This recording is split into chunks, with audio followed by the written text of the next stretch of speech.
Welcome to the game. We certainly hope you enjoy Indianapolis Indians baseball. A night at the ballpark. I loved it since I was a little kid. Have a good time. Enjoy the game. An Indy tradition for more than 120 years for generations of Hoosiers. I have memories from coming here as a kid. It is gone! It's enjoyable to bring him and start it all over again. And now the Indianapolis Indians are marking a new milestone. We're underway from Victory Field in the capital city. 30 years at Victory Field in downtown Indianapolis. Have a great time. I really love this venue. When we're winning, you've got everybody's cheering. Well, I just think that everybody is like family. We're celebrating Indy's Pastime, now on Fox 59. You are looking live at one of the most iconic views in downtown Indianapolis, the home of the Indianapolis Indians, Victory Field. On Saturday, the venue celebrates 30 years here in downtown Indianapolis. And tonight, we're bringing you a special broadcast live from the Vic. I'm Dan Spieler. And I'm Aaliyah Blackburn. Over the next half hour, we're looking back at the history of Victory Field and sharing stories of the generations of Indians fans who come out to the ballpark year after year. For several decades before 1996, the Indians called Busch Stadium home. That ballpark was about 2.5 miles from where Victory Field would be built. The new venue brought the Indians right into the heart of downtown Indianapolis, not far from the home of the Colts at the RCA Dome, now Lucas Oil Stadium, and the home of the Pacers at Market Square Arena, rounding out a new era of sports in the Circle City. Everybody, put the smile on. This was Victory Field 30 years ago. This is long due for the city. Huge crowds coming downtown for the first game at the new ballpark. Welcome to the game. 30 years later, Enjoy the game. they're still coming back. One of the best compliments we can get is that when people walk into the ballpark and see Victory Field, they can't believe it's 30 years old. Indians president Randy Lewandowski calls this week's anniversary a major milestone for the team and the city. Back when I first started, I mean, it was rubbing nickels together to make it happen. We set out to create the highest quality, best AAA baseball park in the country, and we did. 3, go! Stephen Goldsmith was the mayor of Indianapolis when the park opened in 1996. What did it take to build a brand new ballpark right in the heart of downtown Indy? Well, first thing I remember, it took a lot of booing at the old Victory Field when I went there for one of the final games after it was announced. It was not enormously popular at the moment, but we needed to find a place, wanted to bring low-cost family entertainment to downtown Indianapolis along with more crowds of people. We wanted to have a catalytic effect in what would become the White River Park and connected to the convention center. So it took money, it took a place, it took a visionary ownership of the Indians, it took the CIB leadership under Pat Early, it took all those things coming together. It took a lot of people that believe in the vision. My father, Max, had been trying to pitch this for a long time. And team chairman Bruce Schumacher says that pitch from his father, Max, went straight to those who could make it happen. Dad talking to Mayor Goldsmith, but Evan Bayh was governor, so we had a Democratic governor, had a Republican mayor, and this ballpark was built on state land that was part of the White River State Park. So you just don't get that collaboration everywhere, and that's something I think that's been a testament to Indianapolis. It was an immediately transformative impact. It has a real Indy home feel to it, so it's really, really nice. So as people came to the new ballpark, they were instantly pleased with what they saw and the experience of what they saw. I just want to see everything. From a fan support and an attendance standpoint, revenues, all those other things, it's meant the world to the organization, and it's catapulted us into a stratosphere that I think we thought was possible, but we weren't quite sure. Can you believe it's been 30 years? Well, the problem with this 30-year anniversary is it means I'm 30 years older than when I did it, so that's a problem, but it still looks great. Have a great time. It was important for baseball and the Indians and family entertainment. It was important because of where it was located. Enjoy the game. Generating interest in that part of the downtown. It was important because it was a key component of the White River State Park. It was important because of what it meant for a revitalized city of Indianapolis, and still means the same thing today. The Indians will mark the anniversary at their game on Saturday night. There'll be music before the game and the biggest fireworks show of the season afterwards. First pitch is at 7:05. You know, so many future stars have played on this diamond here at Victory Field, and the man at the mic for most of those moments is Indians play-by-play announcer Howard Kellman. We spoke with him earlier today. He's been with the team for some 50 years now, and this week he sat down one-on-one with our Chris Hagan. Over the past 30 years, Victory Field has been the home for the AAA affiliate for 3 different big league clubs, the Reds, the Brewers, and since 2005, the Pittsburgh Pirates. It's a wonderful thing for an organization when a guy reaches the big leagues and does well. The minor league managers, the player development people, the scouts, the people who work with him along the way all take such pride when a guy does that. We're so glad to have it. Several future Major League All-Stars playing under the watchful eye of longtime radio voice of the tribe, Howard Kellman. We can start with Andrew McCutchen, who won the MVP in the National League in 2013. That is such a prestigious award, and we saw the greatness in him. We can get current for a moment with Connor Griffin, who has all the talent in the world. And then going back just a couple of years, Paul Skeens made 7 starts for us in 2024, pitched very well. Then went up, was the National League Rookie of the Year, won the Cy Young Award last year, the best pitcher in the National League. And Skeens isn't the only overall #1 pick to suit up for Indy at the Vic. Garrett Cole. In 2011, he was the #1 pick in the country. Won a Cy Young Award a few years ago with the Yankees. He's had some great years with the Yankees and the Astros, originally the Pirates. I'd rate him right up there. Indy has not only produced big league talent on the field, but in the dugout as well. There are 2 people who played for the Indianapolis Indians at Victory Field who are currently managing in the major leagues. And one of them played for us when we were with the Reds, and that's Aaron Boone, who did very well here in '97 and '98, then went on, played in the big leagues a number of years. The other fellow is Don Kelly, played for us in 2007.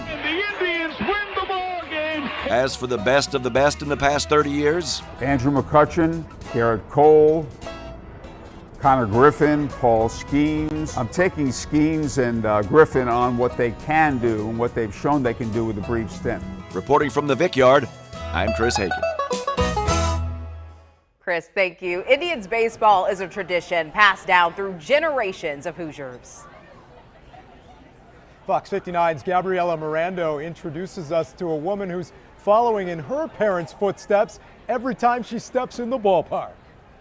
Jean Myers sat through 9 innings, 9 months pregnant. My mother had gone into labor that afternoon, but hadn't told my father because they love the game so much. Her first baby, Carol Gardner, Enjoy the game. was nearly born at the ballpark. My father finally caught on mid-game, tried to get her to leave. The game was over a little after 10 o'clock, and I was born at 12:07. That was 78 years ago. Not here at Victory Field, but the former home of the Indians, Busch Stadium. 2 months later, baby Carol saw her first real game, one of countless as a 69-year season ticket holder. It's section 108, row E, and we have seats 1 through 6. My son has 1 and 2. My sister Jo has 3 and 4, and I have 5 and 6. 2 of the seats honor her stepmom Ann and her dad Wally. He came to his last game on opening day 2023. Wally died a couple years ago, but leaves behind his baseball bloodline to keep tradition alive. This always reminds us of Dad and, you know, his love of this game and his grouchiness as he got older. He couldn't understand why you had to bring kids to a ball game because they didn't do anything but irritate him. 5 generations of family now sit in these seats. And my grandkids come all the time.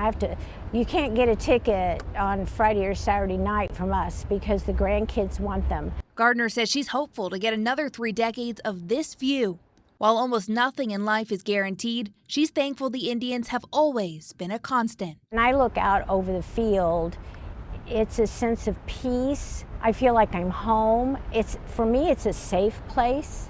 Unless you hate baseball, I don't see any reason why you shouldn't come out here regularly. At Victory Field, Gabriela Mirando, Fox 59 News. So special. Gabby, thank you so much for that. What a great story. You know, some employees here at Victory Field have been here since opening day in 1996. This has been a dream job. Up next, their thoughts on 30 years of the ballpark downtown and the most popular question they still get from fans. Plus, we're looking back at some of the biggest moments so far at Victory Field. You're watching Indy's Pastime on Fox 59. We'll be right back.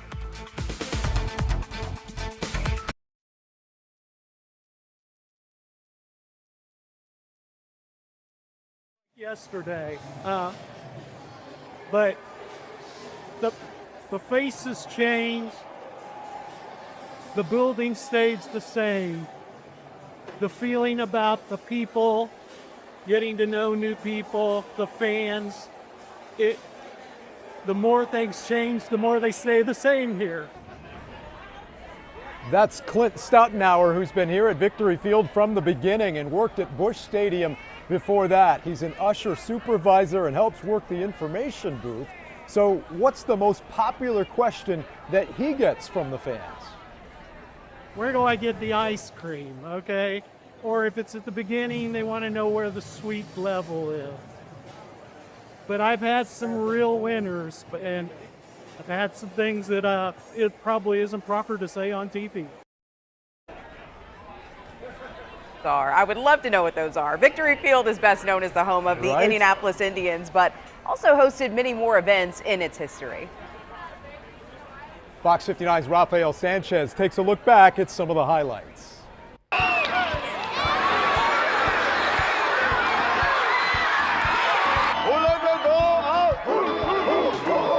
The Indianapolis Indians would clinch the 2000 Governor's Cup at the ballpark. We made a lot of good plays tonight. In 2001, Victory Field celebrated its 5th birthday by hosting the AAA All-Star Game. That's definitely a thrill. This is a beautiful stadium. There's going to be a lot of people. Everybody wants to showcase themselves for the fans. And from future major leaguers to the stars of the big leagues.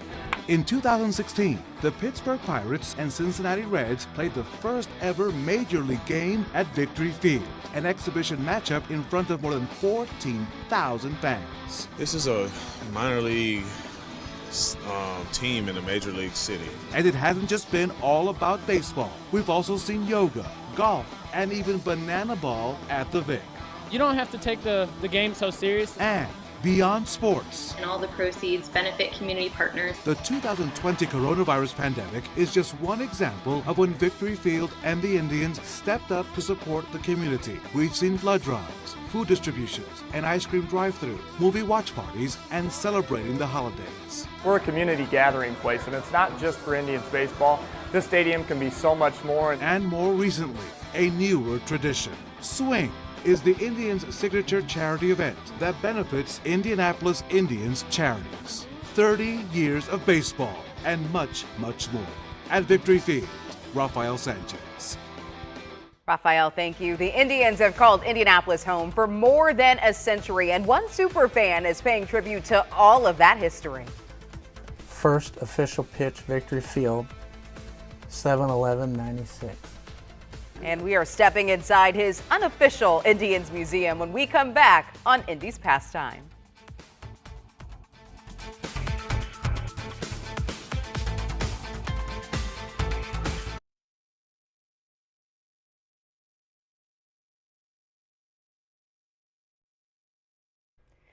Welcome back to Indy's Pastime. 30 years at Victory Field. The Indians have been in Indianapolis since 1902, and that's more than a century worth of history. Yeah, Fox 59's Scarlett O'Hara walks us through an unofficial museum to the Indianapolis Indians in the home of one of their biggest fans. First piece of memorabilia that I collected as a kid, 1963. And the rest is history of baseball. in Indianapolis.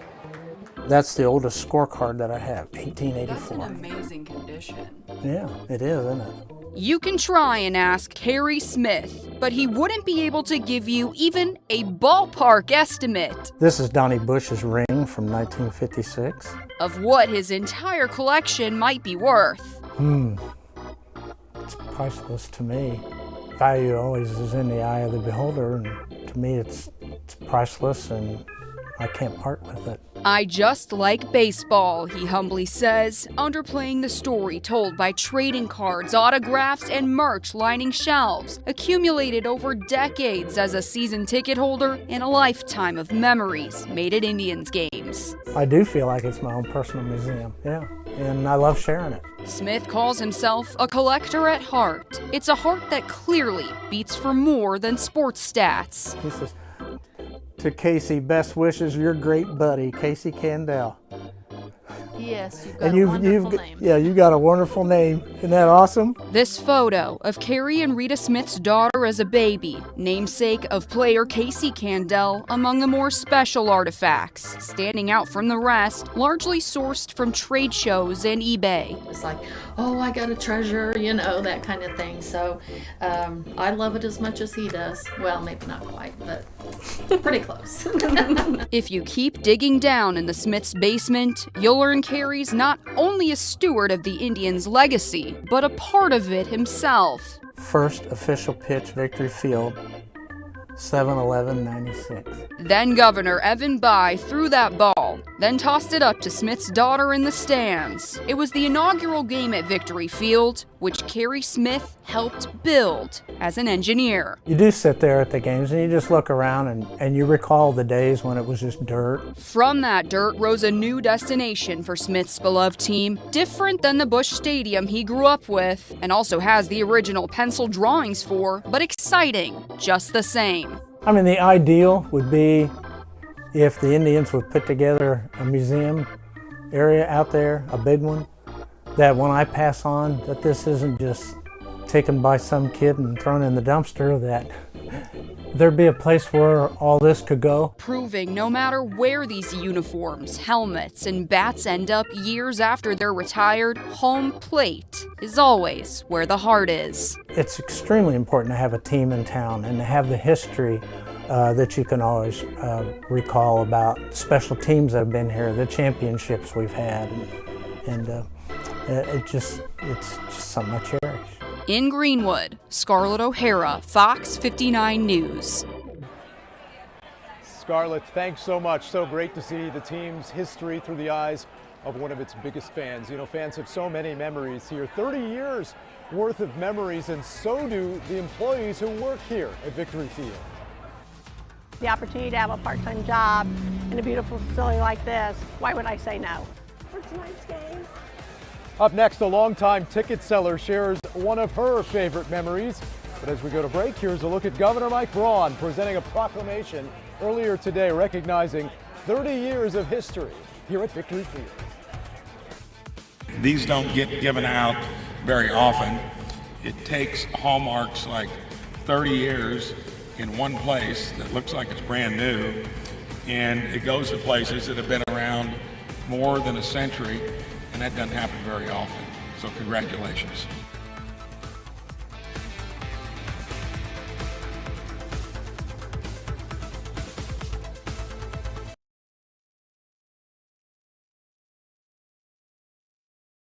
In '96, 30 years ago, you know, when I was born over on the west side of the city in St. Vincent, just to what it's done now, it's been a staple in this community.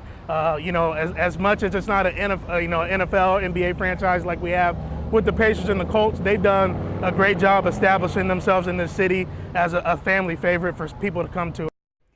And that's Indians fan Jalen Posey, who alongside Victory Field is turning 30 years old on Saturday. He's been going to the ballpark on his birthday for years and tells us he now shares that tradition with his daughter too.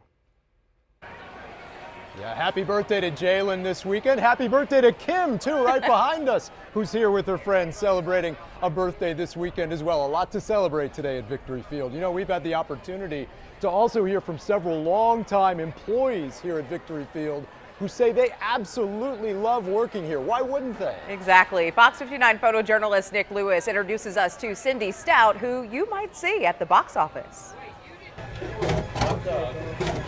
Let me get your tickets for you. I am a game day ticket seller. This is my 29th season in the ballpark. I can put you on the second row or as far back as you would like. Thank you. I like the fact that I'm part of this family. You want to help me with this novel? I'd be glad to. I get to come to a beautiful facility to work with great people and to continue to showcase what this is. 30 years ago, we moved here from Busch Stadium out on 16th Street. I got to meet former Vice President Dan Quayle and his wife, and Bob Costas came through one time. I actually told him he had to sign his ticket envelope. He did not, but I wanted his signature, and then I gave it to one of the interns. The ongoing joke with the people in the front office is they may have to tell me when to quit. You can go in right there. Have a good one. As long as it's fun, as long as I can actually make change appropriately and do the job, I'm going to be here. You're welcome. Have fun tonight. Thanks so much for joining us here as we look at everything happening at the ballpark, from the fans to the employees and everyone celebrating 30 years here at Victory Field. I'm Dan Spieler here at the home of the Indians. And I'm Aaliyah Blackburn. We leave you with a look at the Indians' beloved mascot, Rowdy. Good night.